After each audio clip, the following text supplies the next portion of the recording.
આપણા ઘરની અંદર એવું વાતાવરણ ક્યારેય પેદા નહીં કરવાનું કે એવું વાતાવરણ ક્યારેય ઊભું નહીં કરવાનું કે આપણા ઘરવાળાને ખોટું બોલવું પડે.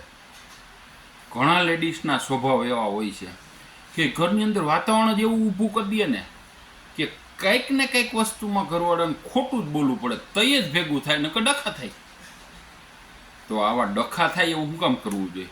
માની લો કે આ શ્રાવણ મહિનો હાલે છે તો જુગાર રૂમમાં ગયો હોય ઘરવાળો, તો આવે ને એટલે અપેક્ષા એવી જોઈએ જીતી ન જાય. કેટલા જીતા શું છે?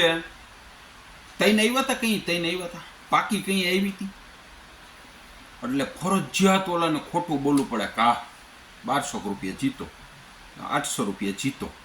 હવે જો એમ કહે ના ના હું 1500 હારી ગયો, આવા નાવા હારકણા હું ડાયટું તું ન્યા જાતાની કાલથી ક્યાંય રમવા હારકણા છો હાવ ન્યા હારવા ગયા હતા તમે તે હું ત્યાંથી બધા જીતવા જ જતા હોય ન્યા.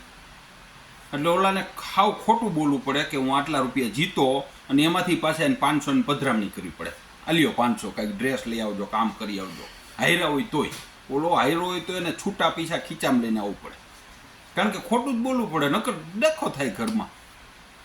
પછી ઘણી વખત પિક્ચર જોવા ગયા હોય, દોસ્તારો ભેગા થઈ ગયો હોય પિક્ચર જોવા ગયા હોય, મેસેજે કર્યો હોય મોડો આવી છે, પણ ઘરે આવીને એમ કહેવું પડે ફ્રેન્ડ દોસ્તારો બધા ભેગા થયા હતા ને બેઠા હતા મોડું થઈ ગયું.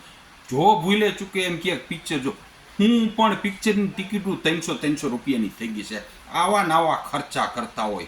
હજી હમણાં મહિનો દી પહેલા પિક્ચર જોયું તો હું ત્યાં પિક્ચરમાં કાઢ લેવાનું છે.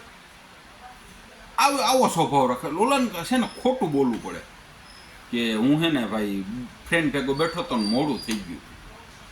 પછી ઘણી વખત કોઈક જાણીતું પાત્ર હોય, માની લો કે કોઈ પાડોશી હોય કે બીજા કોઈ લેડીઝ હોય અને કંઈક એવું કામ આવી ગયું તો ગાડીમાં બેહાડી દીધા, બાઇકમાં બેહાડીને એને ક્યાંય મૂકી આવ્યા હોય કે ક્યાંય દવાખાને ગયા હોય અને ખબર પડે હું એને બેહારવાની જરૂર હતી, તમારે હોય જ આખડે રિક્ષા કરીને તમારી તો નજરું જ આવી છે, પણ ખરેખર નિર્દોષ ભાવે હોય.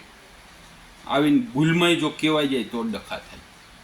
એટલે શક્ય હોય ત્યાં સુધી ઘરનું વાતાવરણ છે ને બગડે એવું નહીં કરવાનું. ડખા ઓલો જો સામેનો વ્યક્તિને સાચું બોલવું હોય ને તો એને સાચું બોલવાનો ચાન્સ આપવો.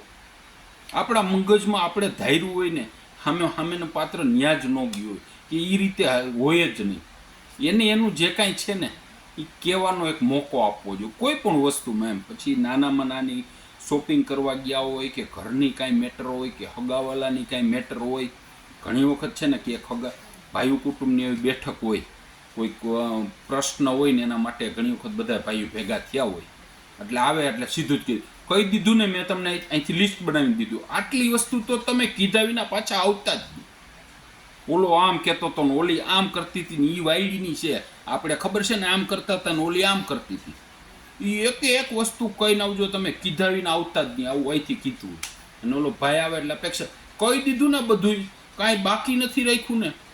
એટલે ઓલાને ખરેખર બધું કહી ન હોય ગયું તો હું કે આ કહી દીધું, પણ જો એને એમ કેવું કે ના ના પછી વાતાવરણ એટલું સરસ હતું ને બધાએ પોતપોતાનું જે કાંઈ હતું ને રજૂઆત કરતા હતા ને સ્વીકારી લેતા હતા, પછી મેં બધી વસ્તુ ન કીધી. આમ કહેતા તો પછી ત્રાળું મંડે ખારા થઈ જાય અને ઘરે ડખો થાય વાં સમાધાનમાં ગયા હોય. એટલે શક્ય હોય ત્યાં સુધી આપણે એવી અપેક્ષા ન રાખવી કે આપણે ધાર્યું એવું થાય. ઘણી વખત બીજી વસ્તુમાં બીજું થતું હોય છે. એટલે પણ જે કાંઈ થયું હોય ને સાચું બોલવાનો સામેવાળાને મોકો દેવો. બાકી આપણે કાંઈ પૂછા ગાયછા વિના સીધું ખારું ન થઈ જવું, કાંઈ કરી ન નાખવું કે આમ કરી નાખો ને તેમ કરી નાખો, બરાબર ને? આપણા ઘરના હે ને સારું જ કરતા હોય, કંઈ ખરાબ કરતા ન હોય. આપણો કંઈ આપને એટલો વિશ્વાસ હોય ઘરવાળો ખરાબ નથી, બગડેલો નથી, દારૂડિયો નથી, એ આપને ખબર હોય.